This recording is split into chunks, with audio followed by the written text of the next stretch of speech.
आपका मैं हूं योगेंद्र। आप देख रहे हैं खास खबर। खास खबर में हम बात करेंगे प्रधानमंत्री नरेंद्र मोदी के तीसरे कार्यकाल की विदेश नीति की। विदेश नीति में यूं तो बहुत सारी चीजें होंगी, लेकिन आज हम फोकस रखना चाहेंगे कि नेबरहुड प्रायोरिटी, फर्स्ट प्रायोरिटी उन्होंने दी है हमारे पड़ोसी मुल्कों के साथ में हमारे जो संबंध है। इसमें अब ये भी नहीं कहा जा सकता है कि हमारे संबंध सिर्फ इस वजह से बिगड़े कि पुरानी सरकार के कारण, क्योंकि लगातार 10 साल से कार्यकाल मोदी साहब का है। कुछ एक जगह पे हमारे सामने चुनौतियां खड़ी हो सकती हैं, मसलन श्रीलंका है या फिर मालदीव हैं। पाकिस्तान ऑलरेडी हमारे साथ में जैसे संबंध हैं वो जगजाहिर हैं, कहीं कोई बात नहीं है।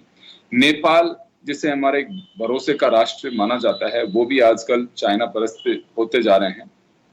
लेकिन हमारे जो पड़ोसी मुल्क हैं उनके शासनाध्यक्षों को बुलाया गया, ये बड़प्पन कहा जाएगा इसको हमारी सरकार का, और संबंध सुधर सके। मालदीव जिस तरह की स्थितियां बना रहा है उसे देखते हुए तो लग रहा था कि शायद मालदीव को नहीं बुलाया जाएगा, लेकिन मालदीव भी आया, मुइजो उसमें पूरे टाइम रहे। तो चले, हमारे साथ विदेश मामलों के जानकार डॉक्टर करोड़ी सिंह जी जुड़े हुए हैं, हमारे साथ डॉक्टर कपिलानंद जुड़े हुए हैं, और हमारे साथ रक्षा विशेषज्ञों के मामले के जानकार SPS कटेवा साहब जुड़ेंगे। मैं करोड़ी सिंह साहब के पास में आना चाहूंगा। सर, चैलेंजिंग हर वक्त होता है पड़ोसी मुल्कों के साथ में।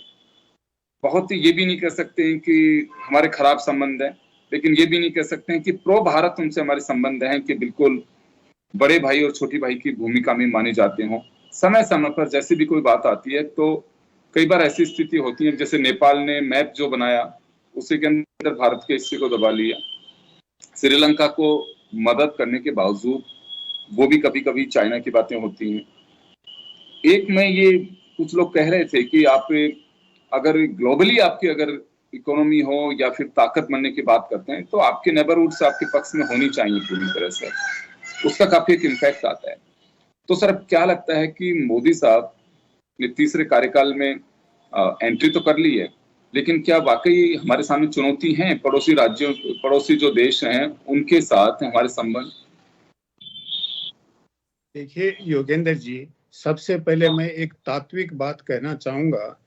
दुनिया में किसी भी प्रजातांत्रिक देश में अगर सरकार बनती है, प्रजातांत्रिक तरीके से चुन के आती है, तो उसका जो प्रारंभिक काल होता है 6 महीने साल भर, उस समय दूसरे देशों के साथ संबंध बनाने में एक आदर्शवाद दिखाई देता है। चाहे वो विरोधी दल सरकार बनाए और चाहे कंटिन्यूअस सरकार चलती रहे एक ही दल की।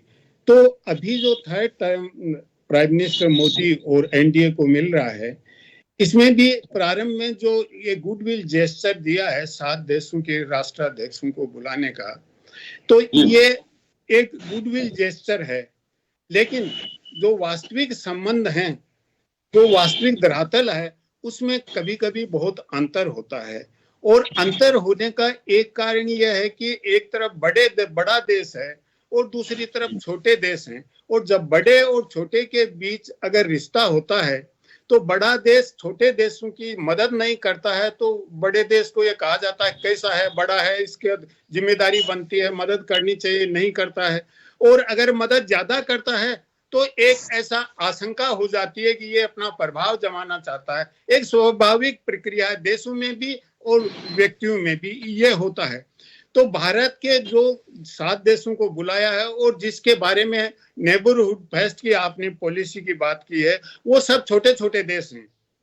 और इन छोटे छोटे देशों के प्रति भारत का जो दृष्टिकोण है, भारत की नीति है, वो बिल्कुल स्पष्ट है कि नेबरहुड फर्स्ट, हम मदद करेंगे। इसमें समस्या कहाँ खड़ी होती है कि जब प्रजातांत्रिक समाज होता है, उसमें जो मीडिया है वो एक तरीके से रिलेशनशिप पोर्ट्रे करता है, जो भारत के में भी और जो छोटे देश हैं उनका मीडिया भी, कि भारत और नेपाल, भारत और श्रीलंका, भारत और बांग्लादेश के संबंध या मालदीव के संबंध इस तरह के हैं। तो उन देशों का मीडिया है वो अलग तरीके से पोर्ट्रेट करता है, भारत का अलग करता है। एक्चुअल नीति दोनों की भिन्न होती है। इसी तरह से थिंक टैंक होता है, उसका एक परसेप्शन होता है। तो वो परसेप्शन भी कोई जरूरी नहीं कि वो नीति को ही रिफ्लेक्ट करे, उस परसेप्शन में भी कई बार प्रॉब्लम आ जाती हैं। और इन दोनों से, थिंक टैंक परसेप्शन से और मीडिया पोर्ट्रेल से एक पब्लिक ओपिनियन बनता है, तो उससे जो वास्तविक नीति है वो ढक जाती है, वो सामने नहीं आती है और उससे रिश्ते खराब हो जाते हैं, पब्लिक ओपिनियन ऐसा बन जाता है। और मुझे लगता है भारत का भी छोटे देशों के साथ जो रिश्ते हैं उसमें ये भूमिका जो मीडिया और थिंक टैंक की रही है उससे ज्यादा प्रॉब्लम है, नीतिगत समस्या कम है। भारत की नीति स्पष्ट है, जिस भी छोटे देश में या किसी पड़ोसी देश में कोई भी दिक्कत है, कोरोना हो, कोरोना से पहले नेचुरल कैलामिटी हो, श्रीलंका में टेररिज्म हो या और किसी देश में कोई संकट आता है, भारत तत्काल उनकी मदद करता है। इवन श्रीलंका में पहले सुनामी आई थी तो भारत ने तत्काल मदद की। श्रीलंका की गवर्नमेंट ने यहाँ तक कहा कि वेस्टर्न कंट्रीज अगर मदद करना चाहते हैं तो हम उनसे मदद नहीं लेंगे, वो विकास सहायता दें लेकिन सुनामी में मदद नहीं लेंगे, भारत से मदद ली। तो ये समस्या है, ये वास्तविक नीतिगत समस्या बिल्कुल नहीं है। लेकिन थर्ड पीरियड में और पहले पीरियड में भी बुलाया था, यह बुलाना बहुत ही स्वागत योग्य कदम है। और इसमें मुझे लगता है कि भारत का दृष्टिकोण यह भी है कि हिंद महासागर है तो इंडियन ओशियन रीजन है, वो भारत की सुरक्षा की दृष्टि से, भू सामरिक हितों की दृष्टि से और व्यापार की दृष्टि से, तीनों दृष्टियों से इंडियन ओशियन भारत के लिए बहुत महत्वपूर्ण है।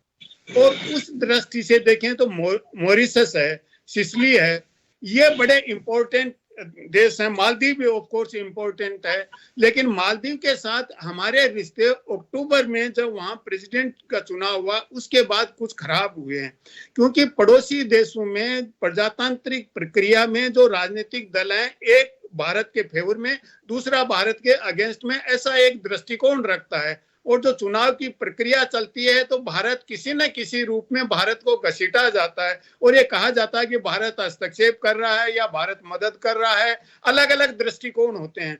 तो मालदीव में भी यही हुआ, प्रेसिडेंट ने कहा कि अगर मैं जीता तो मैं इंडियंस को आउट कर दूंगा, इंडिया आउट का कैंपेन चलाया, वहां वो जीत गए। और जीतने के बाद चाइना के नजदीक गए तो भारत में भी मीडिया ने ज्यादा प्रतिक्रिया की, सरकार की तरफ से कोई विशेष प्रतिक्रिया नहीं थी, लेकिन मीडिया की प्रतिक्रिया, भारत के मीडिया की जो प्रतिक्रिया थी उसका असर ये हुआ कि वहां के मंत्रियों ने भारत के प्रधानमंत्री के विरुद्ध कुछ अच्छी भद्दी टिप्पणियां की, उससे उन मंत्रियों को हटाना पड़ा। और फिर वहां संसद का चुनाव हुआ तो प्रेसिडेंट की पार्टी को बहुत अच्छा बहुमत मिला, लेकिन भारत ने उसके बाद भी ये सोचा कि हम मदद करेंगे। तो 2-3 हफ्ते पहले वहां के विदेश मंत्री आए तो $50 मिलियन की वहां का बजट बनाने के लिए भारत ने मदद की है। और इसीलिए मालदीव के प्रेसिडेंट को भी बुलाया। साथ सिसिली और मॉरिशस का सवाल है, उधर जो समुद्री डकैत हैं वो वहां के व्यापार को बहुत कंट्रोल करते हैं, सोमालिया वगैरह में। तो अगर सिसिली से भारत के अच्छे संबंध हो, मॉरिशस से तो ऑलरेडी हैं, Sicily mainly Christian dominated country है और 1976 में स्वतंत्र हुआ है, लेकिन भारत का वहां प्रभाव बहुत ज्यादा नहीं है। तो अगर सिसिली को भारत साथ लेके चलता है तो निर्बाध तरीके से इंडियन ओशियन से व्यापार होता रहेगा। आपने एक बात कही और ये बात दिखाई भी देती है कि जो 7 देश आए हैं अभी, इसमें बात सही है, बहुत बड़े नहीं है, लेकिन भारत के लिए सामरिक दृष्टि से भी देखें, यूं भी देखें पड़ोसी के नाते, जैसे चाइना अपनी नजरें गड़ाए रखता है हमेशा नेपाल पे, और नेपाल जो कुछ करता है एक्टिविटी वो चाइना की गोद में बैठ के करता है, चाहे हमारे नक्शे से छेड़छाड़ की बात हो। इसी तरह से श्रीलंका की भी स्थिति बनी और श्रीलंका को मदद की जो बात कही, सुनामी के टाइम पे बिल्कुल सपाट एक तरह से बात कही गई थी कि हमें किसी की मदद की आवश्यकता नहीं होगी, वेस्टर्न कंट्रीज से हमारे पड़ोसी जो देश हैं उनके साथ में रखा भी। मालदीव जैसा मुल्क, मालदीव में नई सरकार के गठन के साथ ही भारत की सबसे पहली यात्रा होती थी। वहां के किसी भी राष्ट्रपति का आप देख लीजिए, भारत के साथ में पहली यात्रा रही है। लेकिन अभी इस मामले में थोड़ा सा तो क्या नुकसान क्या हो सकते हैं, क्योंकि दोनों गोद में बैठे हुए कुछ देश ऐसे हैं। मुझे क्या योगेंद्र जी, मुझे क्वेश्चन है। हाँ जी जी जी जी बिल्कुल। हाँ देखिए, मोइजो ने जो मालदीव के प्रेसिडेंट बने, उन्होंने बनते ही सबसे पहली यात्रा टर्की की भारत की नहीं की। यद्यपि जैसा आपने सही कहा कि पड़ोसी देशों के, चाहे नेपाल हो, बांग्लादेश हो, श्रीलंका हो, कोई भी अगर नया प्रधानमंत्री या राष्ट्रपति बनता है तो सबसे पहले भारत की यात्रा करता है, भारत को ब्रीफ करता है और यह घोषणा करता है कि भारत के साथ हम मित्रतापूर्ण संबंध रखेंगे और भारत का हमारा केवल राजनीतिक और आर्थिक नहीं, सांस्कृतिक लगाव भी है, सांस्कृतिक रिश्ता भी है। यह सामान्य प्रक्रिया हमेशा से रही है, हर छोटे देश के साथ रही है। लेकिन मोइजू ने प्रेसिडेंट बनने के टाइम में जो कैंपेन किया था वो इंडिया के अगेंस्ट में किया था। हो सकता है कि चाइना से इंस्पायर होके किया हो, या उसका जो राइवल पहले वाले प्रेसिडेंट थे वो भारत के बहुत नजदीक थे, तो उन्होंने सोचा कि अगर भारत के साथ अच्छे रिश्तों की बात करेंगे तो मैं चुनाव नहीं जीत पाऊं, मुझे अलग दृष्टिकोण रखना चाहिए। अगर सेम दृष्टिकोण होता तो उसको शायद वोट कम मिलते। ये राजनीतिक कैलकुलेशन हो सकता है उसका। लेकिन जीतने के बाद जिस तरह से वो चाइना गए, चाइना के साथ समझौते किए, और उसके बाद में भारत के जो लोग, सेना के कुछ लोग मदद करने के लिए नेचुरल कैलामिटी के या डिजास्टर के समय मदद के लिए थे, उनको उन्होंने सेना मान के, सैनिक मान के वापस भेजने का के लिए दबाव बनाया और अल्टीमेटली भेज दिया। और फिर जब भारत ने लक्षद्वीप में एक अपना पोर्ट बनाने की बात की तो उसको मीडिया ने, विशेष रूप से सरकार की नीति नहीं थी कि मालदीव को अफेक्ट करें, लेकिन हमारे मीडिया ने कहा कि मालदीव को हम जवाब दे रहे हैं, हम पोर्ट बना रहे हैं लक्षद्वीप में, इससे मालदीव पे टूरिस्ट भी नहीं जाएंगे, व्यापार भी प्रभावित होगा। तो इस तरह का एक माहौल बना तो रिश्ते और ज्यादा कड़वाहट आई। लेकिन बाद में भारत ने संभाल लिए और शायद मालदीव ने भी एहसास किया कि भारत की मदद हमारे लिए बहुत जरूरी है, और इसीलिए वहां के विदेश मंत्री आए और उन्होंने मांगा कि हमें मदद दो, हमारा बजट तैयार करना है। और भारत ने उदार तरीके से $50 मिलियन की सहायता देने का वादा कर लिया। तो योगेश जी, भारत नहीं चाहता कि उसके पड़ोसी उस पर नाराज हों, लेकिन चीन का भी अपना राष्ट्र हित है, चीन भी अपना प्रभाव बढ़ाना चाहता है, तो चीन भी इन देशों में आर्थिक मदद करे, वहां तक भारत को कोई दिक्कत नहीं है। लेकिन भारत की सुरक्षा को, भारत के सामरिक हित अगर चीन के इन्वॉल्वमेंट से प्रभावित होते हैं तो भारत का एक स्वाभाविक सरोकार है कि चीन यहाँ किस तरह से प्रभाव जमा रहा है, और वो छोटे देशों को ये कहता भी है कि आप इस तरीके से चीन का प्रभाव नहीं जमाएं। तो उसके लिए श्रीलंका सरकार ने ये माना जा सकता है इसी वजह से, क्योंकि जिस तरह से चाइना का एटीट्यूड सामने आ रहा है, पड़ोसी मुल्क बेशक छोटे हों लेकिन हमारी फॉरेन पॉलिसी पे एक अच्छा कदम कहा जा सकता है इसे, कि एटलीस्ट हमारे पड़ोसी उस तरह से हमारे साथ में मजबूत रिश्ते होने चाहिए कि पाकिस्तान की तरह ही, जो चाइना के भी नापाक इरादे हैं कि छोटे छोटे कंट्रीज में अपना एक बेस बना करके और हिंदुस्तान के लिए, जैसे ताइवान के लिए एक नई परेशानी पैदा कर रखी है, इस तरह की एक कोशिश है और ये एक बड़ी चुनौती होगी। तो बिल्कुल आपने सही कहा कि संबंध बनाना बहुत जरूरी है, और अगर छोटे देश छोटे नहीं मान करके हमारे, क्योंकि अच्छे संबंध रहे हैं, चाहे मालदीव से हो, चाहे श्रीलंका से हो या फिर नेपाल से हो, लेकिन अगर वो चाइना के दखल के साथ में अगर एक्टिव होते हैं तो वो हमारे लिए थोड़ी नुकसान की बात होगी। अगर कुछ इस तरह एग्रीमेंट्स होते हैं उनके जिसमें सैन्य संसाधन के लिए उन्हें परमिट किया जाए या फिर कुछ फोर्स के लिए परमिट किया जाए, तो वो थोड़ी हिंदुस्तान के लिए एक परेशानी की बात होगी। मैं कपिलानंद जी के पास में जाना चाहूंगा। सर, आपका क्या नजरिया है कि बेशक छोटे देश हों लेकिन उन्हें आमंत्रित किया गया, पाकिस्तान के 2014 में पाकिस्तान को बुलाया, 19 में पुलवामा अटैक के बाद में जिस तरह से दोनों देशों के बीच संबंध कड़वाहट भरे हो गए थे, लेकिन अभी सब कुछ बैलेंस था, उसके बावजूद भी ना पाकिस्तान आया ना बुलाया गया। तो लगता क्या आपको कि छोटे देश हैं, उनकी अपनी एक अहमियत है, और वाकई फिलहाल तो एक मैसेज भी जाता है कि देखिए छोटे छोटे देश हैं और उन्होंने उनको याद भी किया। इन देशों के लिए भारत की भूमिका बड़ी भूमिका है, तो इसलिए ऐसे कहा जा सकता है कि इनके साथ मधुर संबंध बनाने में 2 कदम आगे बढ़ी है सरकार, और इनकी आवश्यकता भी है। इस तरह से देखा जाए इसे। देखिए योगेंद्र जी, आपने बहुत ही अच्छा सवाल किया है, और अभी जो है हर जो रिसर्च स्कॉलर है, जो अंतर्राष्ट्रीय मामलों को जानकार है, उसके मन में यही मंथन चल रहा है कि आगे क्या होने वाला है। और जो आपका प्रश्न है, हालांकि प्रोफेसर करोड़ी सिंह जी ने बहुत सारे प्रश्नों के जो उत्तर है वो बहुत अच्छी तरीके से दे दिए हैं, लेकिन मेरा नजरिया भी आपके इस चैनल के माध्यम से रखना चाहता हूं। देखिए, बहुत बड़े एक विद्वान हुए हैं कौटिल्य, उन्होंने अपनी पुस्तक में एक बात लिखी है।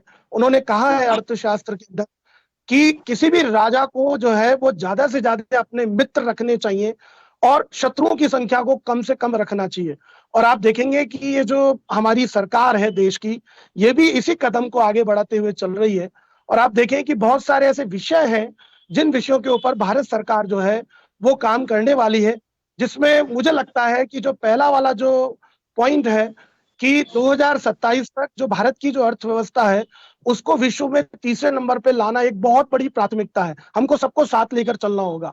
आप देखें कि यूनाइटेड नेशन सिक्योरिटी काउंसिल के अंदर हमको परमानेंट जो सदस्यता चाहिए, उसके लिए भी हमको सबको साथ लेकर चलना पड़ेगा। आप देखें कि जितने हमारे मित्र हैं, हम जिस तरीके से आगे बढ़ रहे हैं तो हमारे कुछ शत्रु भी हैं, तो उन शत्रुओं को बैलेंस करने के लिए हमें सबको साथ लेकर चलना पड़ेगा।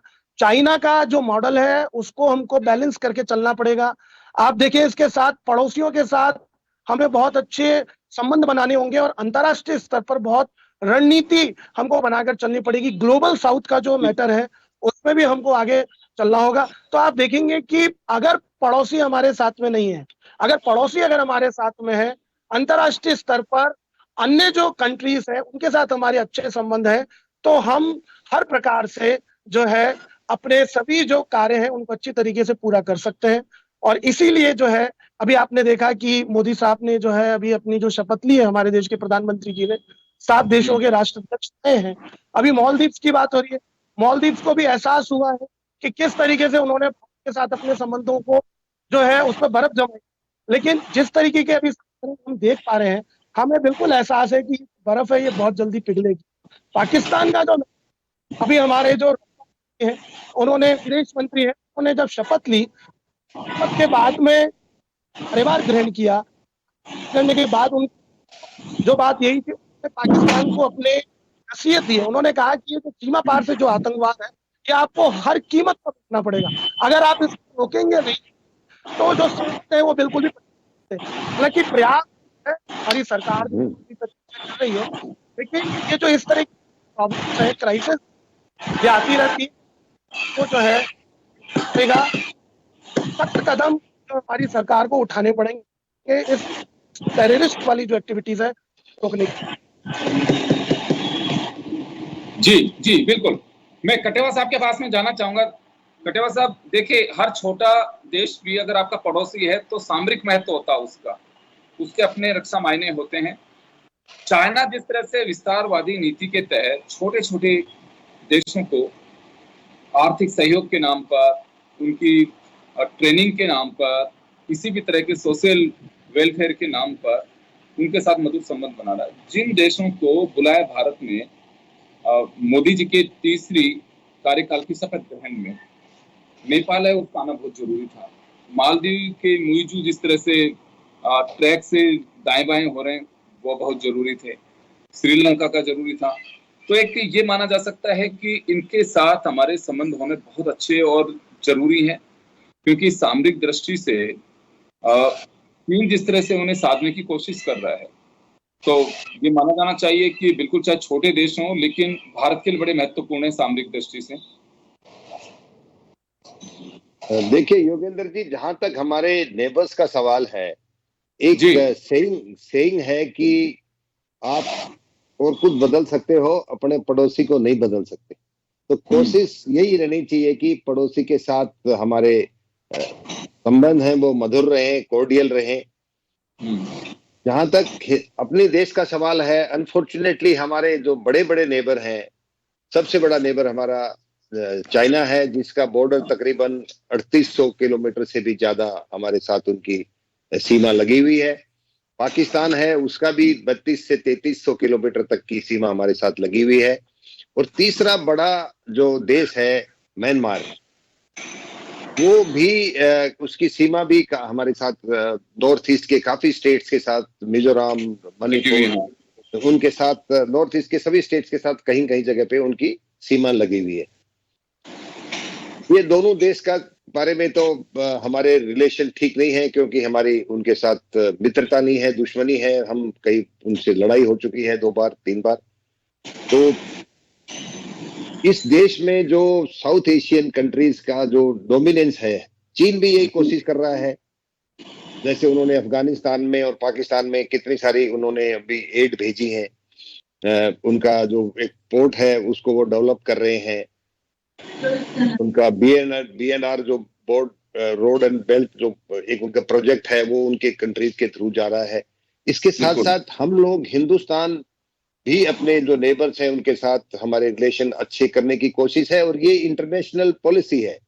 किसी भी कंट्री का ये इच्छा रहती है कि वो जरूर पड़े उनको एड करे। जैसे श्रीलंका में कितनी बुरी हालत हो गई थी, हमने उनको मदद पहुंचाई, और अभी थोड़ा बहुत हमारा उनके साथ रिलेशन अच्छे हुए हैं। हालांकि उन्होंने श्रीलंका ने भी चीन को पोर्ट दे दिए हैं, जहां उन्होंने अपनी एक तरह का एक परमानेंट स्टेशन बना लेने की कोशिश की है, जो हमारे देश के लिए ठीक नहीं है।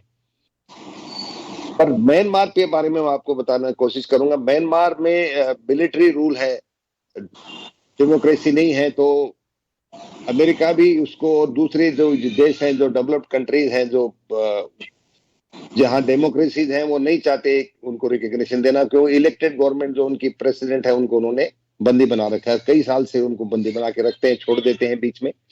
चाइना का वहां काफी इन्फ्लुएंस है, क्योंकि काफी सारा उनका बॉर्डर है वो चीन के साथ मिलता हुआ है। तो चीन उनको मदद कर रहा है। और इसी तरह से जो बांग्लादेश है, एक ये बांग्लादेश, हालांकि हम पाकिस्तान के खिलाफ कितनी बार बोलते हैं, और कितनी बार यहाँ जब भी किसी मुस्लिम कंट्री के बारे में कोई, और जो एक कंट्री है, हालांकि मुस्लिम कंट्री है, परंतु टेररिस्ट स्टेट के नाम से हम उसे बुलाते हैं। बांग्लादेश भी एक पहले तो सेक्युलर कंट्री था, पर अभी मुस्लिम कंट्री है, पर हमारे उनके साथ संबंध अच्छे हैं। क्योंकि जो बंगाली कल्चर है बांग्लादेश के अंदर, बंगाली, उनकी वहां उर्दू नहीं बोली जाती, बंगाली बोली जाती है। तो उनके साथ भी हमारे काफी सारे घुसपैठिए आते रहते हैं। वो जो वहां से घुसपैठिए जिसको हम बोलते रहते हैं कि वहां से, वहां गरीबी है तो दुनिया इधर आकर के यहाँ बस जाती है, और वो अनऑथराइज्ड एंट्रेंट हो जाते हैं। पर इसके बावजूद जो अभी प्रेसिडेंट है उसके कारण हमारे रिलेशन उनके साथ अच्छे हैं। भूटान बिल्कुल ही हमारे पे डिपेंडेंट है, क्योंकि उसका डिफेंस हम खुद देखते हैं। आपने देखा होगा 2017 में जो भूटान और चीन और इंडिया का जो बॉर्डर है, जहां डोकलाम का जो हुआ था, कितनी दिन तक हम डटे रहे और चीन को विड्रॉ करना पड़ा। तो भूटान को वो कई जगह इलाके हैं जहां पर वो भी डिस्प्यूट है, और चीन का तो ये आदत है कि जहां भी बॉर्डर लगता है उसको वो करने की कोशिश करता है। बिल्कुल। तो चीन के साथ हमारे संबंध सुधारने के लिए अभी स्टेलमेट है। चीन एक बड़ा पावर है, हमारे से ज्यादा उनकी आर्मी है, हमारे से ज्यादा उनके पास आर्मामेंट है, परंतु हमारी फौज ने फिर भी वो पुराने जमाने के बातें छोड़ करके, जब 2020 में जो ईस्ट लद्दाख में जो हमारी उनके साथ भिड़ंत हुई, हमने उनको बराबर का झटका दिया, और उसके साथ हमने कुछ एक पोस्ट थी जो लेके इधर हमने खुद ऑक्यूपाई की हाइट्स, और फिर चीन को बोलना पड़ा, उनको बोलना पड़ा, और उनको एक सहमति बनानी पड़ी। हालांकि अभी भी देपसांग प्लेन्स और 3-4 जगह ऐसी हैं जहां अभी वो निकले नहीं।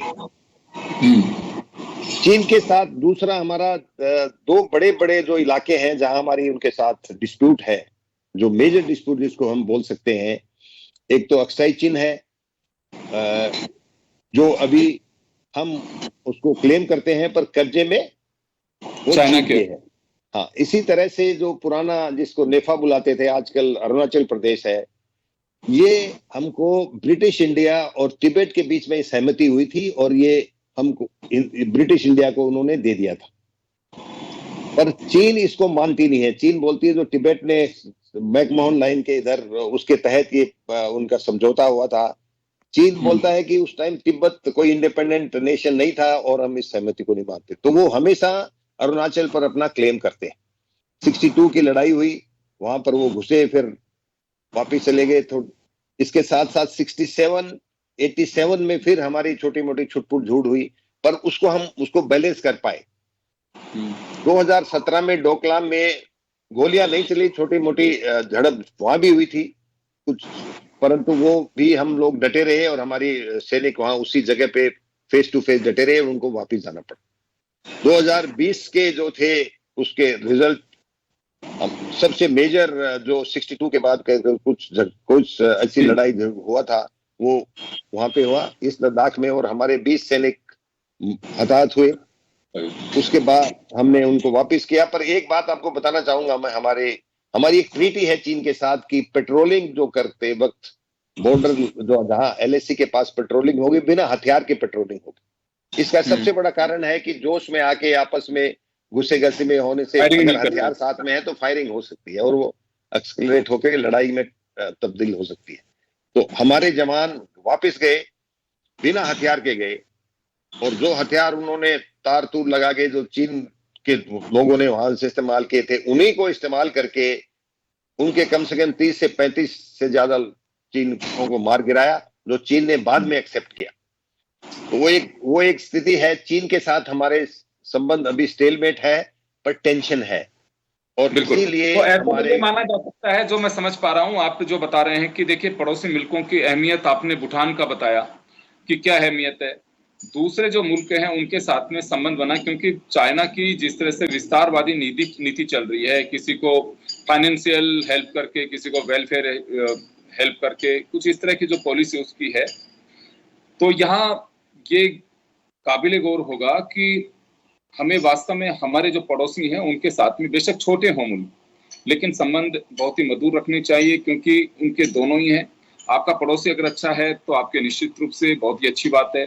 दूसरा, सैन्य महत्व भी उनका अपना है, एक रक्षा महत्व जिसे हम कहते हैं, वो भी उसी की दृष्टि से भी, क्योंकि पाकिस्तान के साथ साथ चाइना हर देश पे ये नजरें गड़ा करके रखता है कि भारत के साथ में अगर कहीं भी किसी के साथ में खटास है या खटास पैदा करने की कोशिश की जा सकती है तो उसे कैसे साधा जा सकता है। इस लिहाज से ये गवर्नमेंट ने एक अच्छा स्टेप लिया कि अपने उसमें पड़ोसी जो देश हैं उन्हें बुलाया गया, और बुला करके कहीं ना कहीं अगर बर्फ पिघलती है और उसके अगर मजबूत होते हैं, क्योंकि मालदीव हमारा एक ऐसा सहयोगी राष्ट्र रहा है, आज भी हम तो मान के चलते हैं कि हैं, लेकिन मुइजो के आने के बाद में ये थोड़ी सी चीजें डाइवर्ट हुई हैं। वो चाइना के साथ में अपने संबंध, इसी तरह से अगर नेपाल की बात की जाए तो वहां भी स्थिति ऐसी ही है।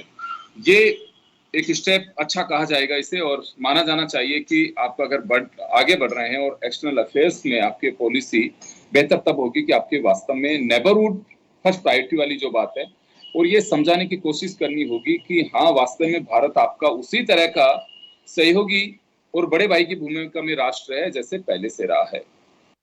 तो चलिए, मैं माफी चाहूंगा, समय का अभाव, बहुत इंपॉर्टेंट इश्यू है और आप सब हमारे साथ में जुड़े खास खबर में, आप सभी का बहुत बहुत शुक्रिया। दीजिए इजाजत, नमस्कार।